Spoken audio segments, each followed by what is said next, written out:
tentara. Begitu mulia, sampai-sampai Nabi Muhammad SAW beliau ini bersabda, wa an'amta 'alaihim minan nabiyyin was-siddiqin wasyuhada'i was-shalihin wa hasuna ulaika rafiqa dzalika minallahi 'azima. Sampai para nabi ini mengatakan, ya Allah, sandingkan aku bersama para tentara. Jadi makomnya tentara, kedudukannya tentara itu dengan para nabi sebanding. Saking diagungkannya oleh Allah Subhanahu wa taala, sampai-sampai Allah Subhanahu wa taala berfirman, wala tahsabanna alladzi qutilu fis sabilillahi amwata bal ahya'un 'inda rabbihim yarzaqun. Allah Subhanahu wa taala berfirman, wala tahsabanna alladzi, jangan sekali-kali kau katakan daripada orang-orang yang gugur dalam peperangan. Para tentara jika mereka mati, gak boleh dikatakan mati. Bal ahya'u 'inda rabbihim, tapi mereka hidup di sisi Allah Subhanahu wa taala. Maka dari itu saking mulianya para tentara, jika mereka bertugas lalu wafat, gak perlu dikafani, gak perlu dimandikan. Baju yang dia gunakan untuk mengabdi kepada negara, mengabdi kepada nusa, menjadi saksi menghadap kepada Allah Subhanahu wa taala. Bahkan darah yang keluar dari tubuhnya merupakan kedudukan tertinggi di hadapan Allah Subhanahu wa taala. Mulia. Saking mulianya Nabi Muhammad mengatakan, ya Rasulullah, jika mereka para tentara itu ketika gugur dalam bertugas, tidak boleh dikatakan orang yang mati, lalu kemana mereka? Apa mereka gentayangan? Kan bertanya ini para sahabat, kemana? Dijawab oleh Nabi Muhammad SAW, mereka para tentara yang gugur dalam peperangan itu, mereka tidak masuk ke alam barzah. Kalau kita rakyat sipil mati, ditanya malaikat, bagaimana, man rabbuka, man imamuka, wa man nabiyuka, ditanya. Tapi kalau tentara enggak, apalagi mungkin Kopassus ya mikir-mikir mau tanya malaikatnya. Nah ini Kopassus ini yang tanya, ini bisa tanya balik kita ya. Jadi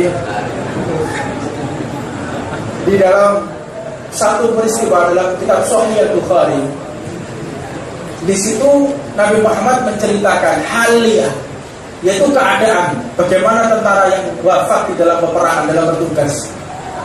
Maka Nabi Muhammad mengatakan, beliau ini yang gugur di dalam peperangan, mengabdi kepada bangsa dan negaranya, mereka tidak masuk alam barzah.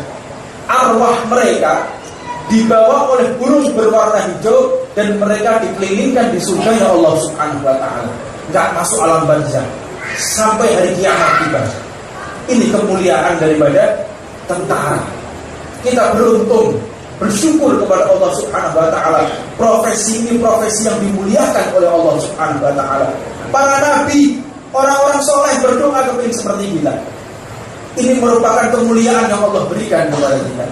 Sampai-sampai di dalam satu riwayat dikatakan, jika tentara wafat, maka Allah Subhanahu wa taala mengutus separuh malaikat di langit turun untuk mengiringi jenazah mereka. Ini satu kemuliaan yang tidak dapat kita bayangkan, mulia. Tentunya profesi yang mulia ini ada kepekaan sendiri di hadapan Allah. Maksiatnya tentara dengan maksiatnya rakyat sipil berbeda. Dari sini dikit ini. Maksiatnya kita di masjid dengan maksiatnya kita di luar masjid beda. Misal ada orang hitung togel misalnya, nggak ada di sini, nggak ada. Ada orang hitung togel di masjid, terus ketahuan. Sama ada orang hitung togel di luar masjid ketahuan. Kira-kira tindakannya lebih berat mana? Jelas di masjid. Begitu juga Allah Subhanahu wa taala menyatakan maksiatnya seseorang ketika masuk bulan Ramadan dengan di luar Ramadan berbeda. Begitu juga dengan profesi. Maksiatnya kita sebagai orang yang dicintai oleh Allah, sebagai orang yang diagungkan oleh Allah, beda dengan maksiatnya mereka orang-orang awam. rakyat sipil yang mereka tidak mengerti daripada kemuliaan ini. Makanya ketika kita melihat sejarah tentang tentara, mulai tentaranya para nabi hingga saat ini, tidak ada mereka menang karena kualitas atau karena kuantitas, tidak ada. Kita bisa melihat bala tentara Fir'aun ketika mengejar para sahabat Nabi Musa beserta bala tentaranya, ditenggelamkan musuh-musuh mereka. Dengan apa? Rahmat Allah. Berarti bukan karena peperangan. Begitu juga di dalam dunia Islam yang terkenal dengan peperangan Badar. Peperangan Badar ini diriwayatkan jumlahnya para sahabat 313 orang. Maka Nabi Muhammad mengutus satu sahabat yang ahli melihat. Jadi sahabat ini punya keutamaan, punya kelebihan, bisa melihat musuh itu dengan jarak 3 km. Sangat tajam sekali matanya.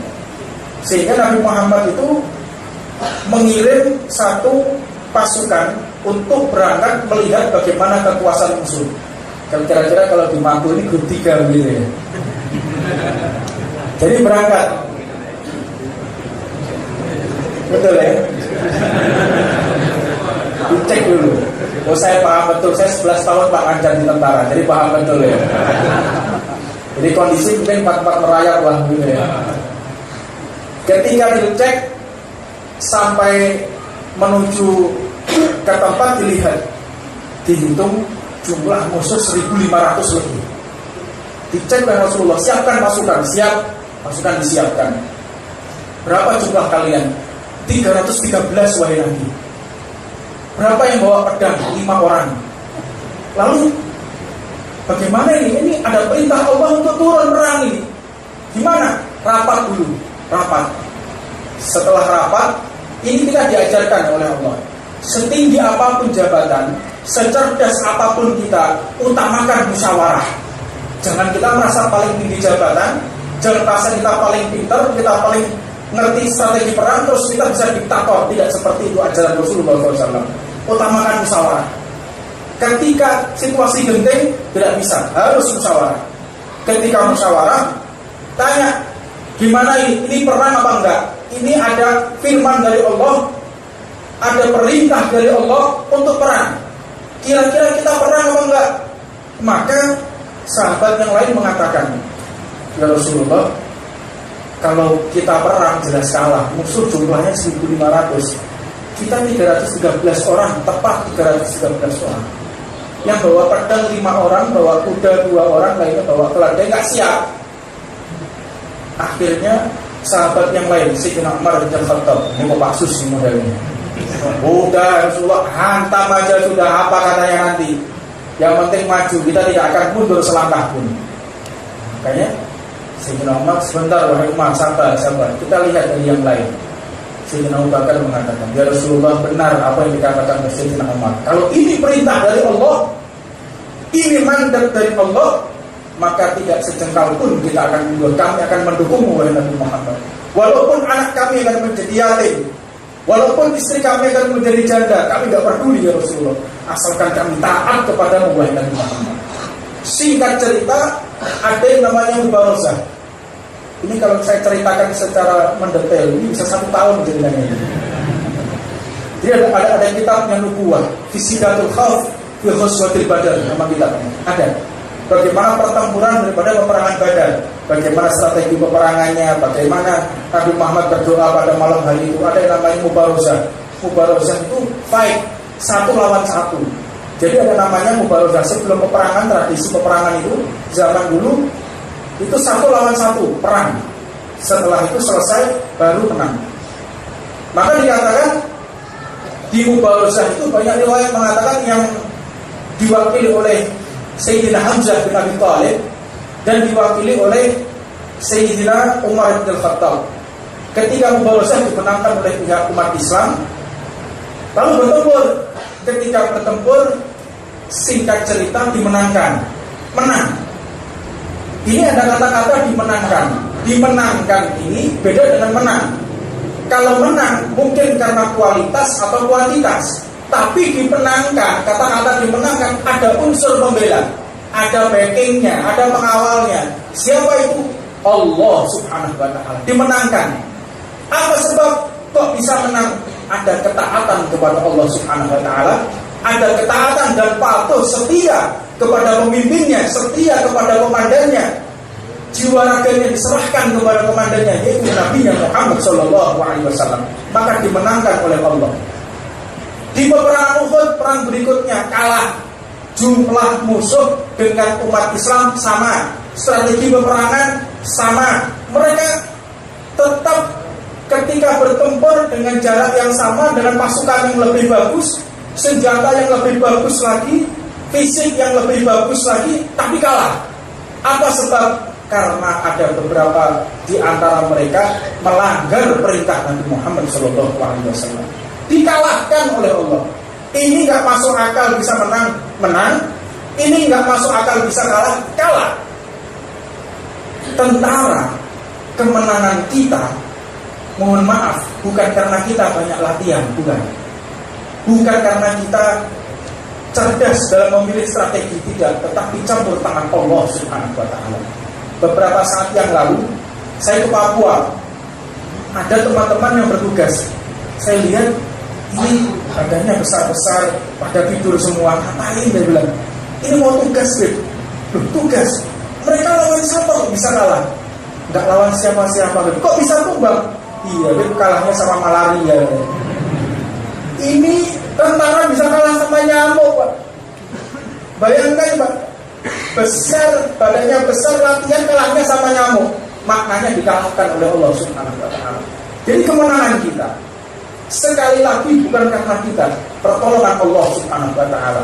Kejadian 10 November, kebetulan kakek kami, Palang Merah Indonesia, PMI, beliau yang mengevakuasi ribuan mayat, termasuk yang mengamputasi korban-korban kena bom dari udara, dari laut, dari darat. Itu mereka ditempur tapi menang. Kuncinya kemenangan itu, mereka sebelum jihad di jalan Allah, sebelum bertempur membela negaranya, kebetulan kakek kami yang memimpin zikir. Ayo kita sebelum besok perang, kita mengadu kepada Allah, kita doa, kita zikir, kita mengadu kepada Allah, sebagaimana yang dilakukan oleh baginda Nabi Muhammad SAW. Disiapkan pasukan yang bagian paling depan yang nggak pernah maksiat, bagian yang kedua yang abu-abu nggak jelas, bagian yang ketiga yang pernah minum. Nah, yang pernah minum di belakang, ya minum-minum di belakang, nggak usah ikut di depan ya. Tapi kalau di sini yang minum-minum aja taruh depan biar mati duluan. Jadi di dalam peristiwa 10 November itu di Surabaya itu nggak masuk akal bisa menang. Sampai satu riwayat di dalam tabloid asing, dalam tabloidnya Indonesia of Heritage, kalau kami tidak salah, itu diceritakan satu jenderal dia tertancap bambu runcing di kapal selam. Ini kan tidak masuk akal yang kayak begini. Mana bisa? Masa bambu runcing mau dilempar masuk ke dalam kapal selam begitu? Nggak bisa. Ini pertolongan Allah Subhanahu wa ta'ala, terutama negeri Indonesia. Indonesia ini menang karena pertolongan Allah Subhanahu wa ta'ala sesuai dengan Undang-Undang Dasar 45. Sangat jelas sekali, atas berkat rahmat Allah kita bisa merdeka, ini atas berkat rahmat Allah, bukan atas berkat perjuangan kita. Tidak ada. Itu secara jujur diungkapkan, atas berkat rahmat Allah. Makanya kalau kita mau menang, pancing rahmatnya Allah, gapai rahmatnya Allah, kita akan menang. Untuk itu yang singkat ini kita bisa bertemu. Udah waktunya kayak ini. Udah bisa ya? Oh belum? Atau mau lanjut dari ini?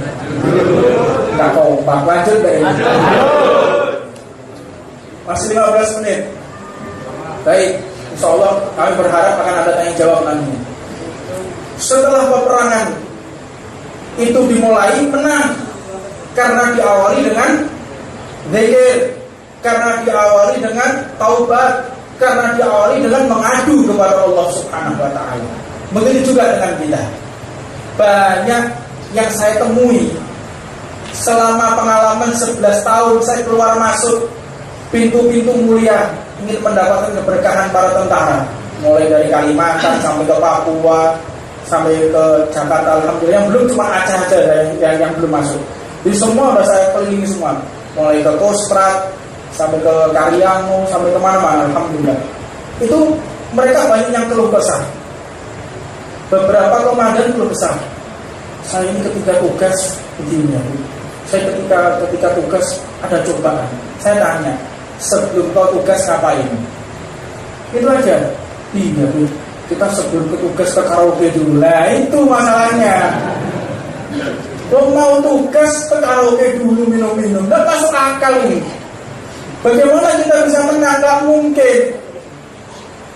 Dan musuh kita itu tahu, Pak. Ngerti mereka. Mereka belajar juga sejarah kita. Tentara bisa dikalahkan gampang buat dia maksiat kepada Allah, buat mereka melanggar perintah Allah. Makanya sampai orang-orang kafir penyembah api itu mengatakan ketika kunci Masjidil Aqsa di Palestina, ketika didatangi oleh Sayyidina Umar bin Khattab, beliau mengatakan, siapa yang datang? Yang datang adalah Amirul Mukminin Umar bin Khattab. Bagaimana bajunya?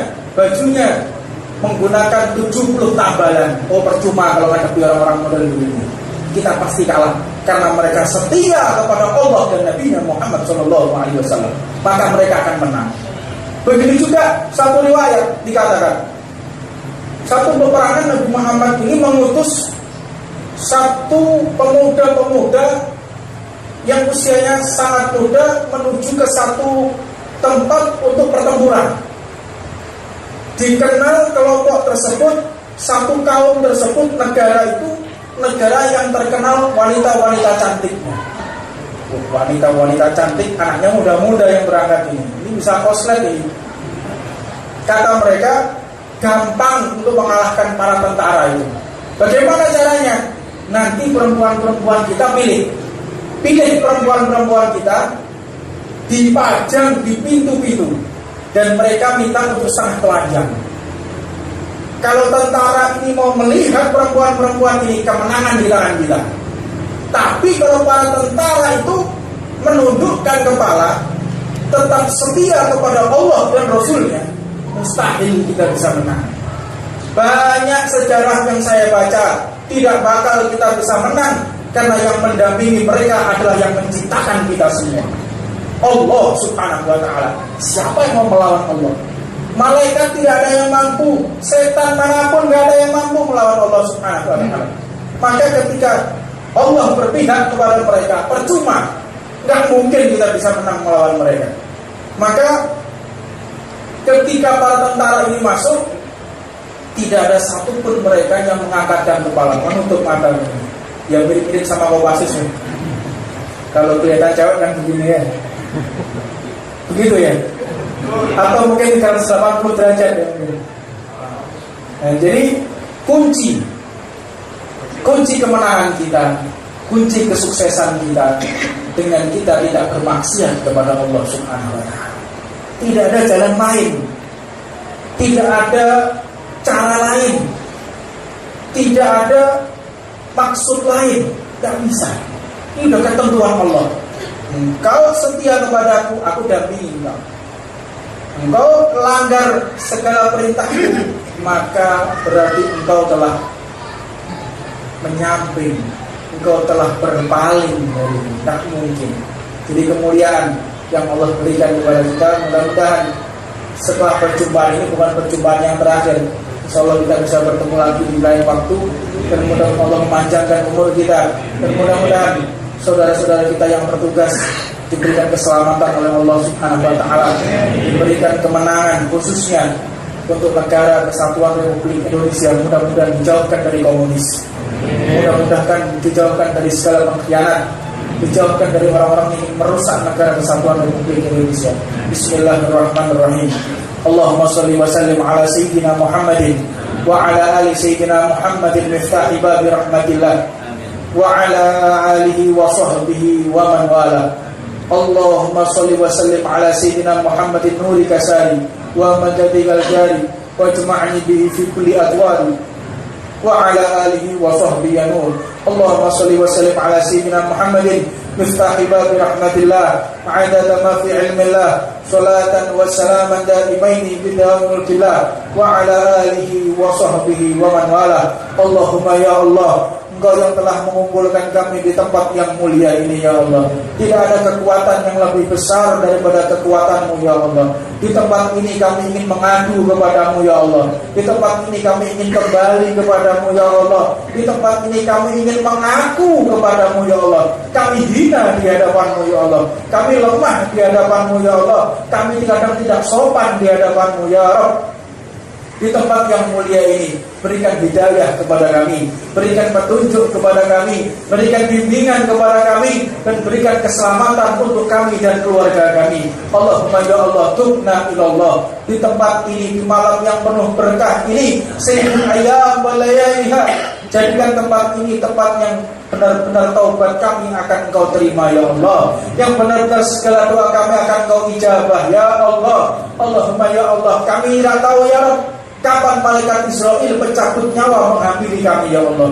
Kami berdoa ya Allah, Engkau panjangkan usia kami ya Allah, dan Engkau tutup usia kami dengan husnul khatimah. Allahumma ya Allah, jika memang Engkau mentakdir hamba dalam keadaan wafat, dalam keadaan terakhir sakaratul maut kami ya Rabb, jadikan lisan kami mudah kalimat la ilaha illallah Muhammadur Rasulullah.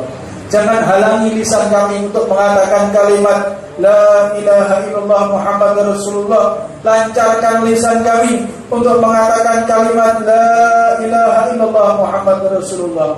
Allahumma ya Allah, ketika kami sudah menjadi jenazah, kami baru sadar ya Allah, kalau dunia ini fana, kalau dunia ini sementara, pada saat itu kami ditelanjang ya Allah untuk dimandikan.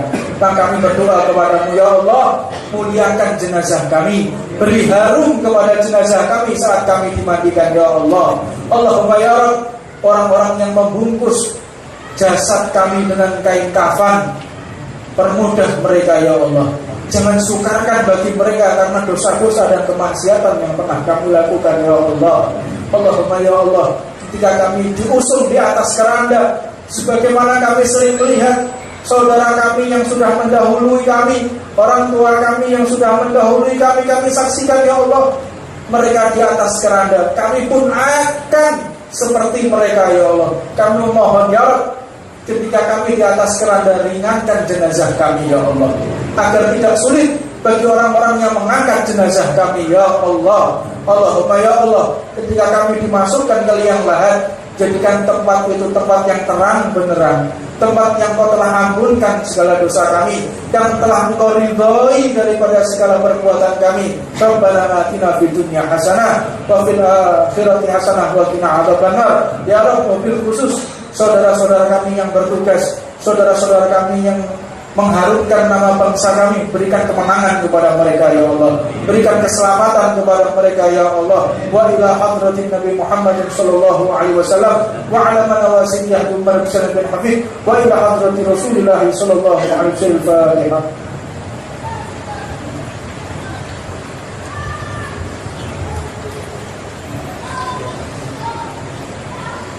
Alhamdulillah, pada malam hari ini kita mendapatkan keselamatan pasien dari Habib. Mudah-mudahan apa yang disampaikan menjadikan satu pendalaman materi dan satu wawasan, dan menjadikan menambah keimanan dan ketakwaan kita pada Allah SWT. Dan kita semakin yakin bahwa kita sebagai seorang prajurit ada kehormatan tersendiri, ada kemuliaan di hadapan Allah SWT. Tentu saja kalau menjadi prajurit yang baik dan benar, latihan baik dan benar, bekerja baik dan benar, bertugas secara baik dan benar, insya Allah Allah akan lebih sayang, Allah akan lebih memuliakan pada hamba-hamba seorang prajurit yang senantiasa di jalan Allah SWT. Sebelum kita tutup, masih ada waktu 10 menit. Kalau kalian yang mau bertanya, silahkan tanya atau saran, silahkan.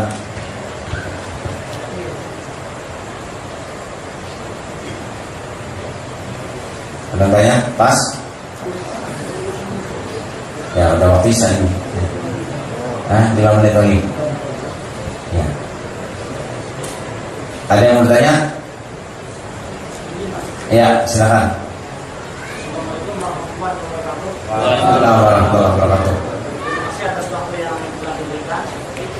Mohon izin, Habib, saya ingin bertanya. Nama saya Setiawan Setiawan. Yang saya ingin tanyakan, bagaimana ketentuan bagi seorang prajurit yang sedang melaksanakan latihan? Kondisinya tentunya dalam keadaan kotor, secara basah dan sebagainya. Kemudian dia dituntut untuk melaksanakan sholat tepat waktu. Kemudian sesuai dengan ketentuan dalam pendidikan tetap waktu untuk ibadah sholat itu tetap diberikan. Namun kondisi daripada siswa atau para pelaku latihan itu kondisi dalam kotor. Mohon penjelasan untuk ketentuan sholat dalam keadaan tersebut. Selesai. Jadi ini satu pertanyaan yang bagus ya, luar biasa.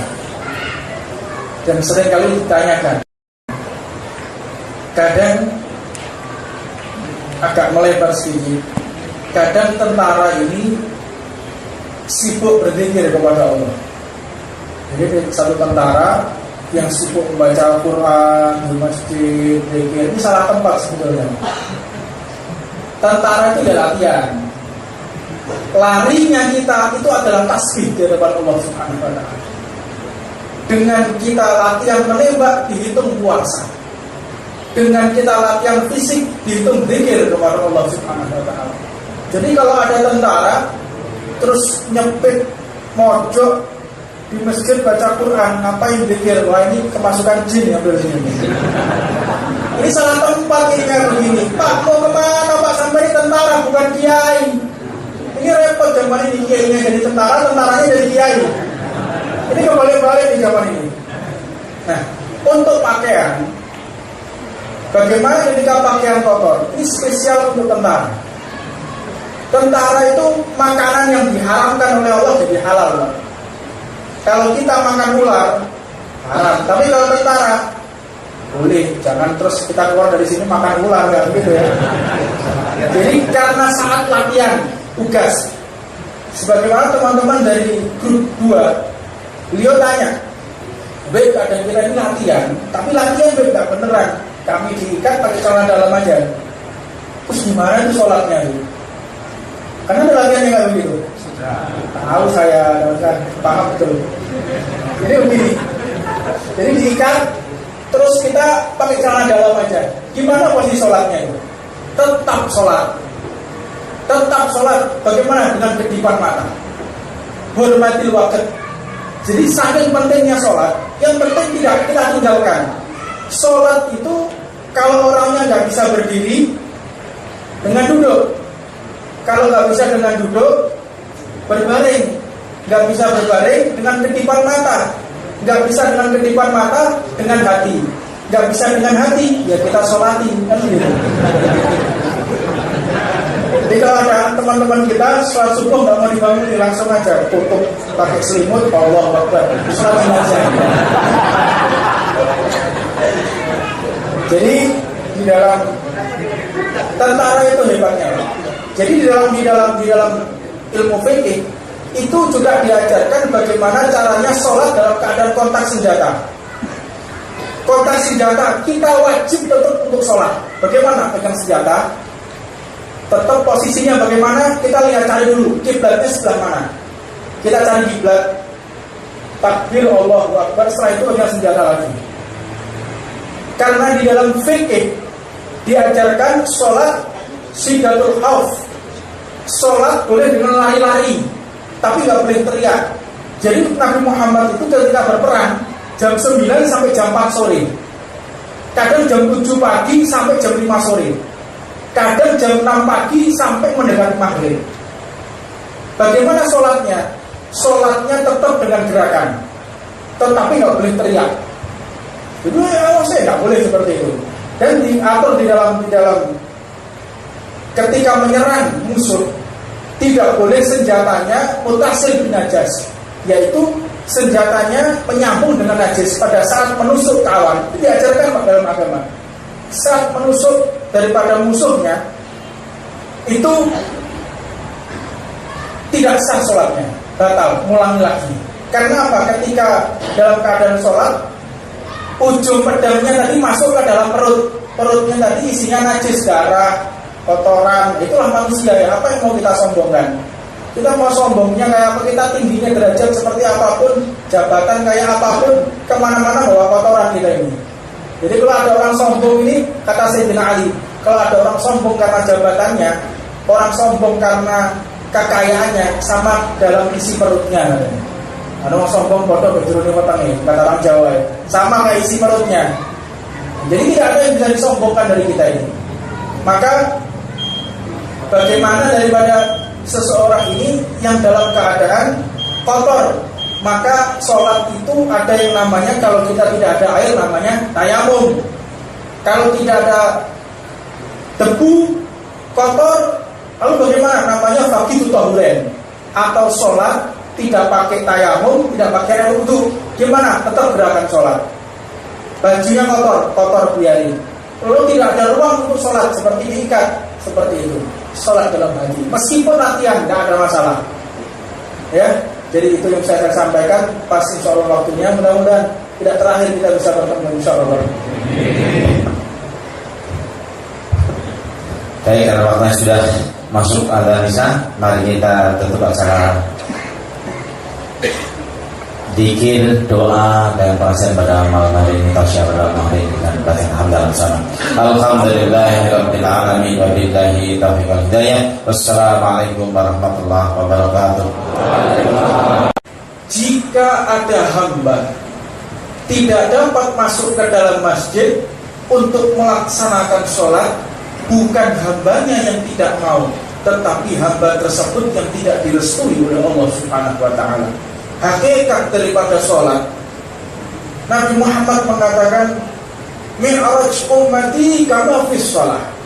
Setelah beliau berjumpa dengan Allah Subhanahu wa ta'ala, satu-satunya hamba, satu-satunya nabi, satu-satunya rasul yang dapat berjumpa dengan Allah Subhanahu wa ta'ala hanya baginda Nabi Muhammad sallallahu alaihi wasallam.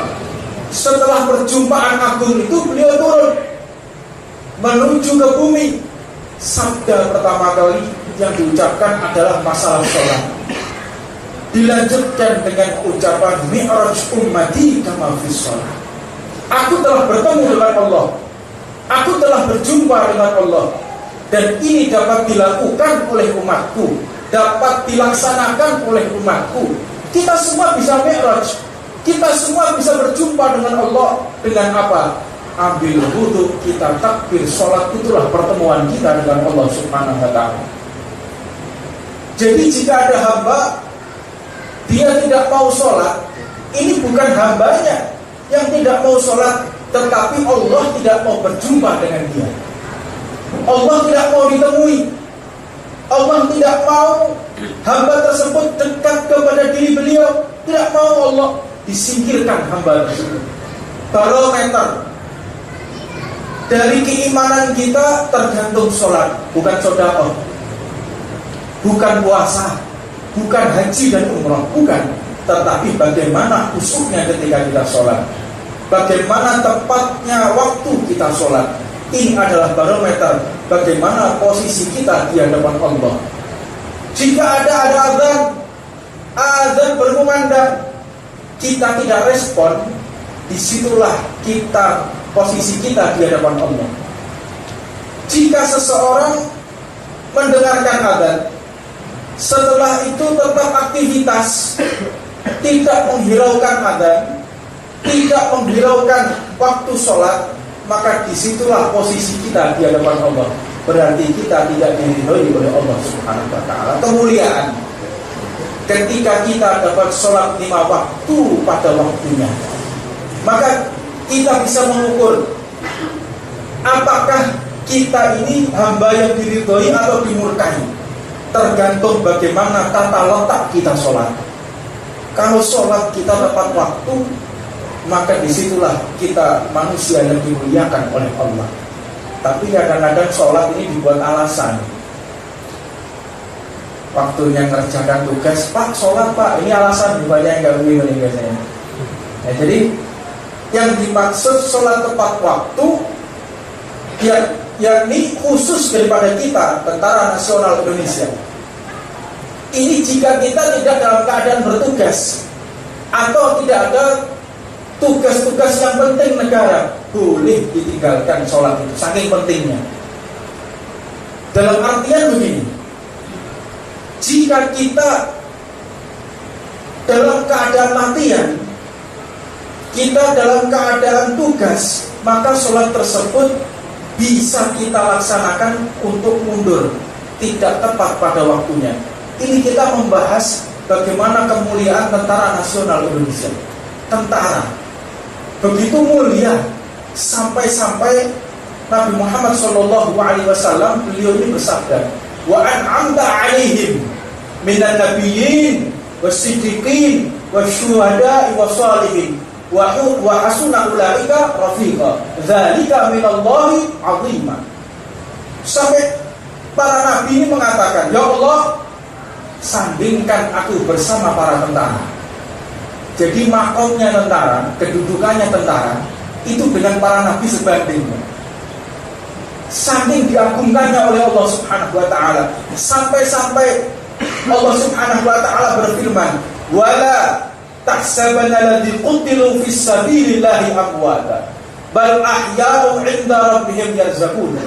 Allah Subhanahu wa taala berfirman, wala tahsabanna alladzi, jangan sekali-kali engkau katakan daripada orang-orang yang gugur dalam peperangan, para tentara jika mereka mati, gak boleh dikatakan mati.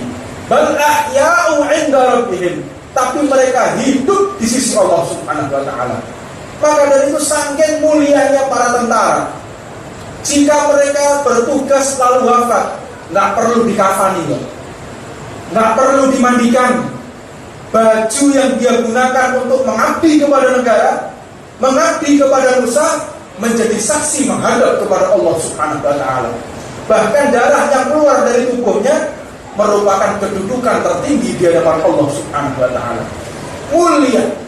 Saking mulianya Nabi Muhammad mengatakan, ya Rasulullah, jika mereka para tentara itu ketika gugur dalam bertugas, tidak boleh dikatakan orang yang mati, lalu kemana mereka? Apa mereka gentayangan? Kan bertanya ini para sahabat, kemana? Dijawab oleh Nabi Muhammad SAW, mereka para tentara yang gugur dalam peperangan itu, mereka tidak masuk ke alam barzah. Kalau kita rakyat sipil mati, ditanya malaikat, bagaimana, man rabbuka, man imamuka, wa man nabiyuka, ditanya. Tapi kalau tentara enggak, apalagi mungkin Kopassus ya, mikir-mikir nih mau tanya malaikatnya. Nah ini Kopassus ini yang tanya, ini bisa tanya balik kita ya. Jadi di dalam satu peristiwa dalam kitab Sahih Al-Bukhari, di situ Nabi Muhammad menceritakan halia, yaitu keadaan bagaimana tentara yang wafat di dalam peperangan, dalam bertugas. Maka Nabi Muhammad mengatakan, beliau ini yang gugur di dalam peperangan, mengabdi kepada bangsa dan negaranya, mereka tidak masuk alam barzah. Arwah mereka dibawa oleh burung berwarna hijau dan mereka dikelilingkan di surga Allah Subhanahu wa taala. Tidak masuk alam barzah sampai hari kiamat tiba. Ini kemuliaan daripada tentara. Kita beruntung, bersyukur kepada Allah Subhanahu wa taala. Profesi ini profesi yang dimuliakan oleh Allah Subhanahu wa taala. Para nabi, orang-orang soleh berdoa kepingin seperti kita. Ini merupakan kemuliaan yang Allah berikan kepada kita. Sampai-sampai di dalam satu riwayat dikatakan, jika tentara wafat, maka Allah Subhanahu wa taala mengutus separuh malaikat di langit turun untuk mengiringi jenazah mereka. Ini satu kemuliaan yang tidak dapat kita bayangkan, mulia. Tentunya profesi yang mulia ini ada kepekaan sendiri di hadapan Allah. Maksiatnya tentara dengan maksiatnya rakyat sipil berbeda. Dari sedikit ini. Maksiatnya kita di masjid dengan maksiatnya kita di luar masjid beda. Misal ada orang hitung togel misalnya, nggak ada di sini, nggak ada. Ada orang hitung togel di masjid, terus ketahuan sama ada orang ngitung togel di luar masjid ketahuan, kira-kira tindakannya lebih berat mana? Jelas di masjid. Begitu juga Allah Subhanahu wa Ta'ala menyatakan maksiatnya seseorang ketika masuk bulan Ramadan dengan di luar Ramadan berbeda. Begitu juga dengan profesi. Maksiatnya kita sebagai orang yang dicintai oleh Allah, sebagai orang yang diagungkan oleh Allah, beda dengan maksiatnya mereka orang-orang awam, rakyat sipil yang mereka tidak mengerti daripada kemuliaan ini. Makanya ketika kita melihat sejarah tentang tentara, mulai tentaranya para nabi hingga saat ini, tidak ada mereka menang karena kualitas atau karena kuantitas, tidak ada. Kita bisa melihat bala tentara Fir'aun ketika mengejar para sahabat Nabi Musa beserta bala tentaranya, ditenggelamkan musuh-musuh mereka. Dengan apa? Rahmat Allah. Berarti bukan karena peperangan. Begitu juga di dalam dunia Islam yang terkenal dengan peperangan Badar. Peperangan Badar ini diriwayatkan jumlahnya para sahabat 313 orang. Maka Nabi Muhammad mengutus satu sahabat yang ahli melihat. Jadi sahabat ini punya keutamaan, punya kelebihan, bisa melihat musuh itu dengan jarak 3 km. Sangat tajam sekali matanya. Sehingga Nabi Muhammad itu mengirim satu pasukan untuk berangkat melihat bagaimana kekuasaan musuh. Kira-kira kalau di Maku ini grup 3 begitu ya. Jadi berangkat. Betul ya? Dicek dulu. Oh, saya paham betul. Saya 11 tahun Pak ngajar di tentara, jadi paham betul ya. Jadi kondisi mungkin 44 merayap lah gitu ya. Ketika dicek sampai menuju ke tempat, dilihat, dihitung jumlah musuh 1.500 lebih. Dicek oleh Rasulullah, siapkan pasukan. Siap, pasukan disiapkan. Berapa jumlah kalian? 313 wahai Nabi. Berapa yang bawa pedang? 5 orang. Lalu bagaimana ini? Ini ada perintah Allah untuk turun perang ini. Gimana? Rapat dulu. Rapat. Setelah rapat, ini kita diajarkan oleh Allah. Setinggi apapun jabatan, secerdas apapun kita, utamakan musyawarah. Jangan kita merasa paling tinggi jabatan, jangan merasa kita paling pintar, kita paling ngerti strategi perang, terus kita bisa diktator. Tidak seperti itu ajaran Rasulullah SAW. Utamakan musyawarah. Ketika situasi genting, tidak bisa, harus musyawarah. Ketika musyawarah, tanya, gimana ini? Ini perang apa enggak? Ini ada firman dari Allah, ada perintah dari Allah untuk perang. Kira-kira kita perang apa enggak? Maka sahabat yang lain mengatakan, ya Rasulullah, kalau kita perang jelas kalah. Musuh jumlahnya 1.500, kita 313 orang, tepat 313 orang. Yang bawa pedang 5 orang, bawa kuda 2 orang, lainnya bawa keledai, nggak siap. Akhirnya sahabat yang lain, Sayyidina Umar bin Khattab, ini mau Paksus modelnya. Udah Rasulullah, hantam aja sudah, apa katanya nanti.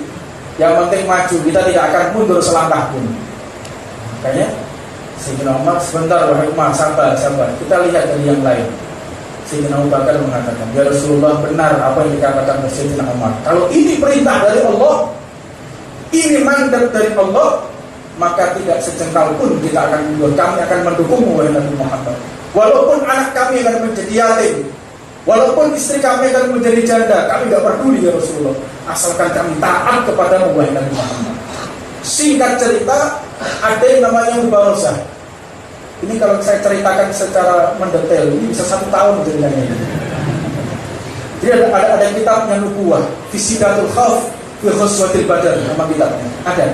Bagaimana pertempuran daripada peperangan Badar, bagaimana strategi peperangannya, bagaimana Nabi Muhammad berdoa pada malam hari itu. Ada yang namanya mubarosah. Mubarosah itu fight, 1 lawan 1. Jadi ada namanya mubarosah. Sebelum peperangan, tradisi peperangan itu zaman dulu itu 1 lawan 1 perang. Setelah itu selesai baru menang. Maka dikatakan di mubarosah itu banyak riwayat mengatakan yang diwakili oleh Sayyidina Hamzah bin Abi Thalib dan diwakili oleh Sayyidina Umar bin Khattab. Ketika Mubarozah dimenangkan oleh pihak umat Islam, lalu bertempur. Ketika bertempur, singkat cerita dimenangkan, menang. Ini ada kata-kata dimenangkan. Dimenangkan ini beda dengan menang. Kalau menang mungkin karena kualitas atau kuantitas, tapi dimenangkan, kata-kata dimenangkan ada unsur pembela, ada backingnya, ada pengawalnya. Siapa itu? Allah Subhanahu wa Ta'ala. Dimenangkan. Apa sebab kok bisa menang? Ada ketaatan kepada Allah Subhanahu wa Ta'ala, ada ketaatan dan patuh setia kepada pemimpinnya, setia kepada komandannya. Jiwa raganya diserahkan kepada komandannya, yaitu Nabi Muhammad SAW. Maka dimenangkan oleh Allah. Di peperangan Uhud, perang berikutnya kalah.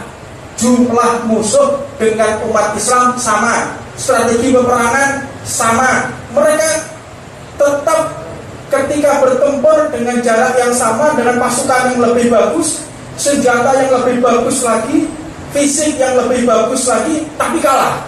Apa sebab? Karena ada beberapa di antara mereka melanggar perintah Nabi Muhammad SAW. Dikalahkan oleh Allah. Ini nggak masuk akal bisa menang, menang. Ini nggak masuk akal bisa kalah, kalah. Tentara, kemenangan kita, mohon maaf, bukan karena kita banyak latihan, bukan. Bukan karena kita cerdas dalam memilih strategi, tidak, tetapi campur tangan Allah Subhanahu wa Ta'ala. Beberapa saat yang lalu saya ke Papua, ada teman-teman yang bertugas. Saya lihat ini badannya besar-besar, pada tidur semua. Ngapain? Dia bilang, ini mau tugas, Beb. Loh, tugas? Mereka lawan siapa kok bisa kalah? Nggak lawan siapa-siapa, Beb. Kok bisa tumbang? Iya, Beb, kalahnya sama malaria. Ini tentara bisa kalah sama nyamuk, Pak. Bayangkan, Pak. Besar, badannya besar, latihan, kalahnya sama nyamuk. Maknanya dikalahkan oleh Allah Subhanahu wa Ta'ala. Jadi kemenangan kita sekali lagi bukan karena kita, pertolongan Allah Subhanahu wa Ta'ala. Kejadian 10 November, kebetulan kakek kami, Palang Merah Indonesia, PMI, beliau yang mengevakuasi ribuan mayat, termasuk yang mengamputasi korban-korban kena bom dari udara, dari laut, dari darat, itu mereka digempur, tapi menang. Kuncinya kemenangan itu, mereka sebelum jihad di jalan Allah, sebelum bertempur membela negaranya, kebetulan kakek kami yang memimpin zikir.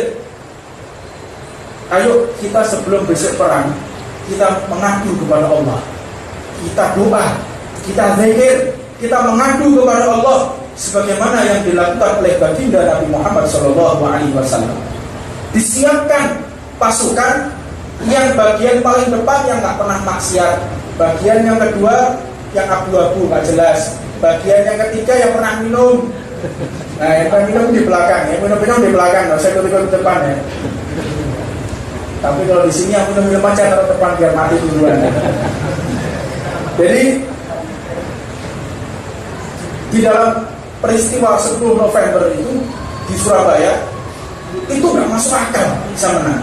Sampai satu riwayat di dalam tabloid asing, dalam tabloidnya Indonesia of Heritage, kalau kami tidak salah, itu diceritakan satu jenderal dia tertancap bambu runcing di kapal selam. Ini kan tidak masuk akal yang kayak begini. Mana bisa? Masa bambu runcing mau dilempar masuk ke dalam kapal selam begitu? Nggak bisa. Ini pertolongan Allah Subhanahu wa Ta'ala, terutama negeri Indonesia. Indonesia ini menang karena pertolongan Allah Subhanahu wa Ta'ala sesuai dengan Undang-Undang Dasar 45.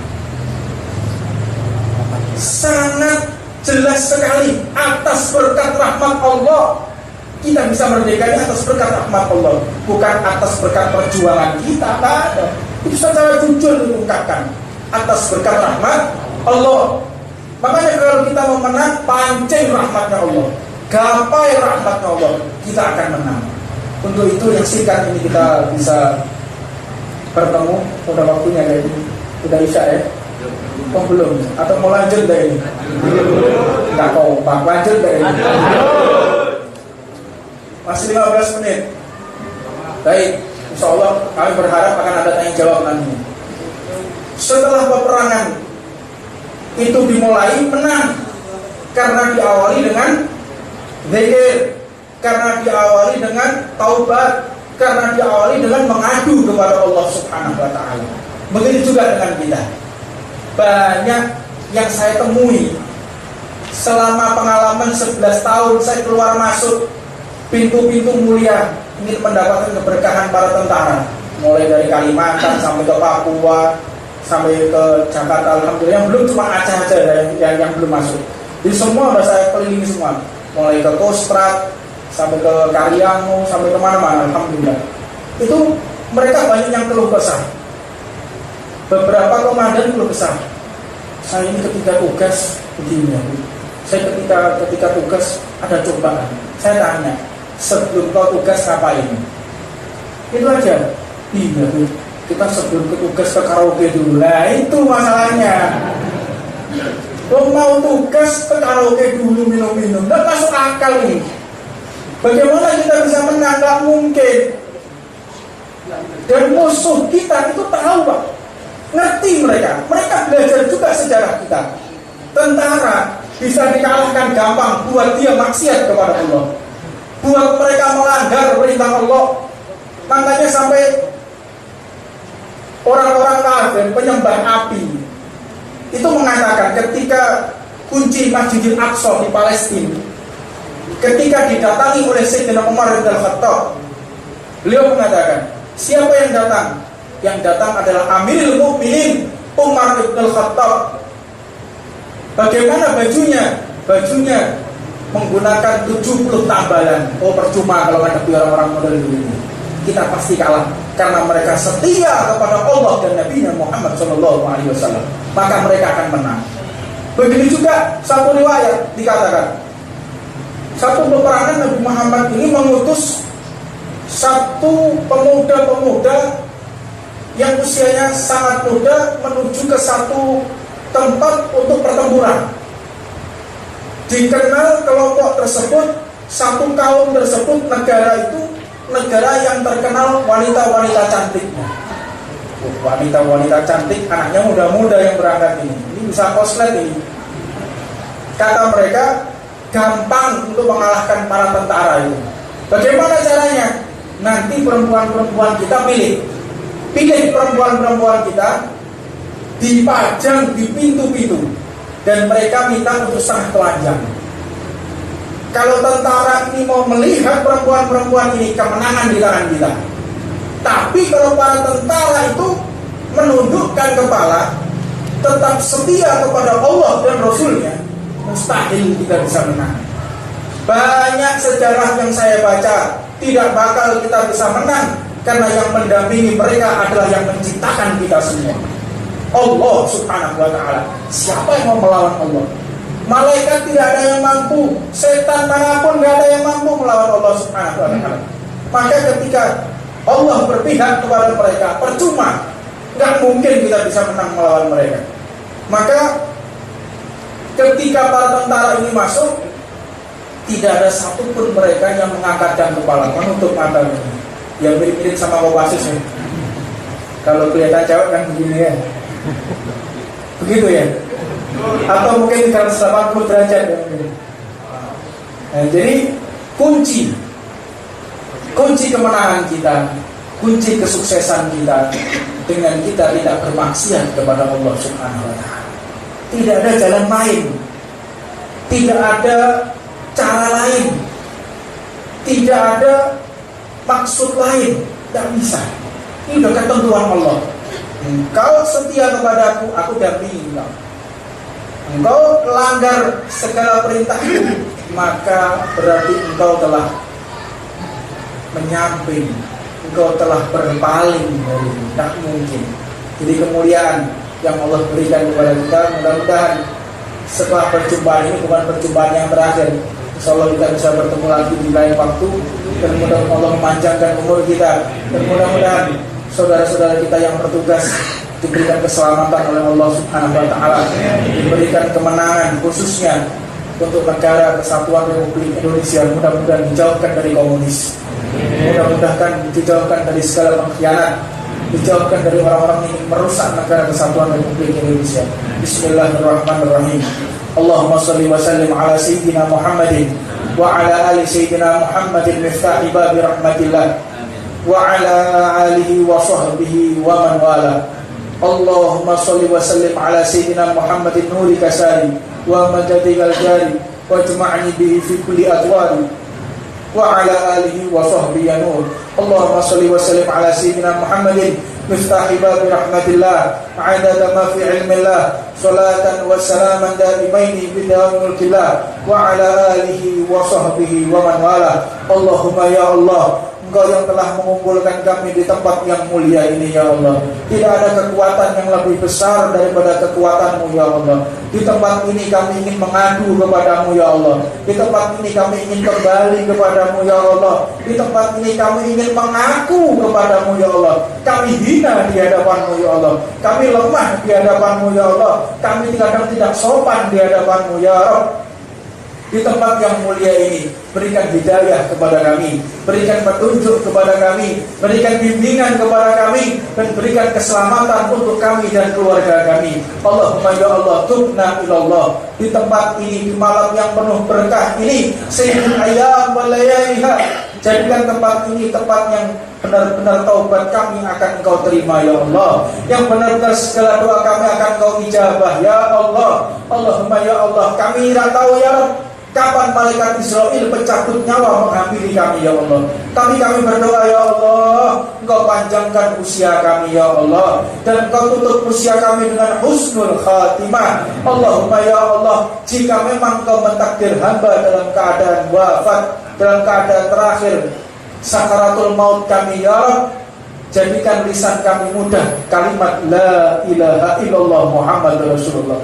Jangan halangi lisan kami untuk mengatakan kalimat la ilaha illallah Muhammad Rasulullah. Lancarkan lisan kami untuk mengatakan kalimat la ilaha illallah Muhammad Rasulullah. Allahumma ya Allah, ketika kami sudah menjadi jenazah, kami baru sadar ya Rabb, kalau dunia ini fana, kalau dunia ini sementara, pada saat itu kami ditelanjangi ya Rabb untuk dimandikan. Maka kami berdoa kepadamu ya Allah, muliakan jenazah kami, beri harum kepada jenazah kami saat kami dimandikan ya Allah. Allahumma ya Rabb, orang-orang yang membungkus jasad kami dengan kain kafan, permudah mereka ya Allah. Jangan sukarkan bagi mereka karena dosa-dosa dan kemaksiatan yang pernah kami lakukan ya Allah.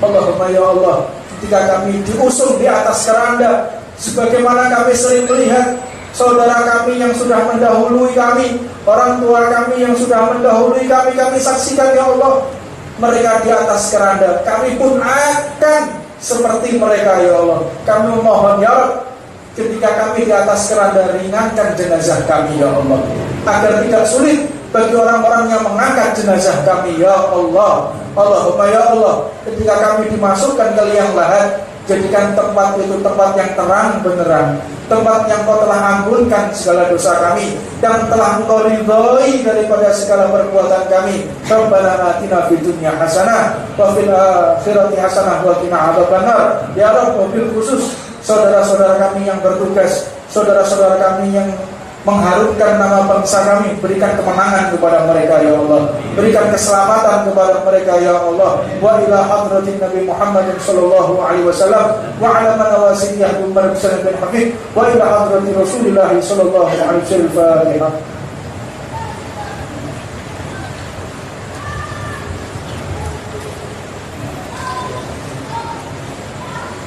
Alhamdulillah, pada malam hari ini kita mendapatkan keselamatan tausiah dari Habib. Mudah-mudahan apa yang disampaikan menjadikan satu pendalaman materi dan satu wawasan, dan menjadikan menambah keimanan dan ketakwaan kita kepada Allah SWT. Dan kita semakin yakin bahwa kita sebagai seorang prajurit ada kehormatan tersendiri, ada kemuliaan di hadapan Allah SWT. Tentu saja kalau menjadi prajurit yang baik dan benar, latihan baik dan benar, bekerja baik dan benar. bertugas secara baik dan benar. Insya Allah Allah akan lebih sayang, Allah akan lebih melihat pada hamba-hamba seorang prajurit yang senantiasa di jalan Allah SWT. Sebelum kita tutup masih ada waktu 10 menit. Barangkali ada yang mau bertanya, silahkan tanya atau saran, silahkan.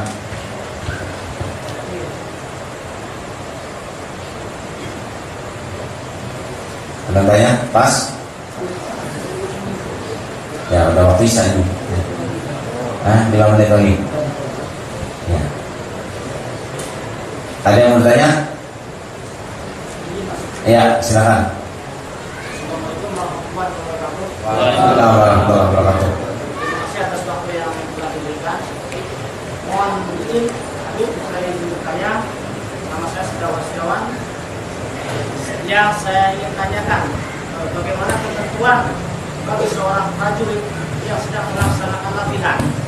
Kondisinya tentunya dalam keadaan kotor, basah dan sebagainya. Kemudian dia dituntut untuk melaksanakan sholat tepat waktu. Kemudian sesuai dengan ketentuan dalam pendidikan tetap waktu untuk ibadah sholat itu tetap diberikan. Namun kondisi daripada siswa atau para pelaku latihan itu kondisi dalam kotor. Mohon penjelasan untuk ketentuan sholat dalam keadaan tersebut. Selesai. Jadi ini satu pertanyaan yang bagus ya, luar biasa. Dan sering kali ditanyakan. Kadang agak melebar sedikit. Kadang tentara ini sibuk berzikir kepada Allah. Jadi satu tentara yang sibuk membaca Al-Quran di masjid, zikir, ini salah tempat sebetulnya. Tentara itu ya latihan. Larinya kita itu adalah tasbih di hadapan Allah Subhanahu wa Ta'ala. Dengan kita latihan menembak dihitung puasa. Dengan kita latihan fisik dihitung zikir kepada Allah Subhanahu wa Ta'ala. Jadi kalau ada tentara terus nyepit mojok di masjid baca Quran, ngapain zikir? Wah, ini kemasukan jin ya begini. Ini salah tempat ini kayak begini. Pak, mau kemana Pak? Sampai ini tentara bukan kiai. Ini repot zaman ini, kiainya jadi tentara, tentaranya jadi kiai. Ini kebalik-balik di zaman ini. Nah, untuk pakaian, bagaimana ketika pakaian kotor? Ini spesial untuk tentara. Tentara itu makanan yang diharamkan oleh Allah jadi halal. Kalau kita makan ular, haram. Tapi kalau tentara, boleh. Jangan terus kita keluar dari sini makan ular, ya gitu ya. Jadi karena saat latihan tugas, sebagaimana teman-teman dari grup 2, beliau tanya, baik kadang kita ini latihan, tapi latihan baik gak beneran. Kami diikat pakai celana dalam aja. Terus gimana itu sholatnya tuh? Karena ada latihan yang gak begitu. Tahu saya paham betul. Jadi begini. Jadi diikat, terus kita pakai celana dalam aja. Gimana posisi sholatnya itu? Tetap sholat. Tetap sholat. Bagaimana dengan kedipan mata? Hormatil waqt. Jadi saking pentingnya sholat, yang penting tidak kita tinggalkan. Sholat itu kalau orangnya nggak bisa berdiri, dengan duduk. Kalau nggak bisa dengan duduk, berbaring. Nggak bisa berbaring dengan kedipan mata. Nggak bisa dengan kedipan mata, dengan hati. Nggak bisa dengan hati, ya kita sholati. Kan gitu. Jadi kalau ada teman-teman kita sholat subuh nggak mau dibangun, langsung aja tutup pakai selimut, Allahu Akbar, sholat aja. Jadi di dalam tentara itu hebatnya. Jadi di dalam ilmu fikih itu juga diajarkan bagaimana caranya sholat dalam keadaan kontak senjata. Kontak senjata kita wajib tetap untuk sholat. Bagaimana pegang senjata? Tetap posisinya bagaimana? Kita lihat cari dulu kiblatnya sebelah mana. Kita cari kiblat, takbir Allahu Akbar, setelah itu pegang senjata lagi. Karena di dalam fikih diajarkan sholat sidatul khauf. Sholat boleh dengan lari-lari, tapi nggak boleh teriak. Jadi Nabi Muhammad itu ketika berperang jam 9 sampai jam 4 sore. Kadang jam 7 pagi sampai jam 5 sore. Kadang jam 6 pagi sampai mendekati maghrib. Bagaimana sholatnya? sholatnya tetap dengan gerakan, tetapi nggak boleh teriak. Jadi saya nggak boleh seperti itu. Dan diatur di dalam ketika menyerang musuh, tidak boleh senjatanya mutasil binajas, yaitu senjatanya menyambung dengan najis pada saat menusuk kawan. Itu diajarkan dalam agama. Saat menusuk daripada musuhnya itu